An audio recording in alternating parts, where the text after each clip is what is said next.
Question: when DHCP is configured on a router, which command automatically distributes the default gateway to clients? Or, which command must be entered so that the default gateway is automatically distributed when DHCP is configured on a router? The answer is default router.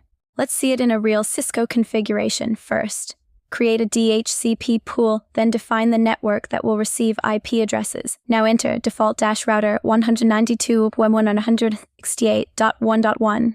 This command tells every DHCP client which IP address to use as its default gateway. Without a default gateway, devices can communicate only inside their local network and won't be able to reach other networks or the internet. You can also configure a DNS server so clients receive name resolution automatically. Remember this for the CCNA exam.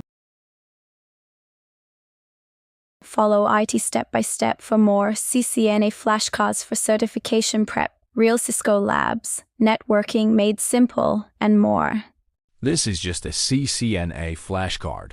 Visit our channel to watch the complete default DHCP lab configuration step by step.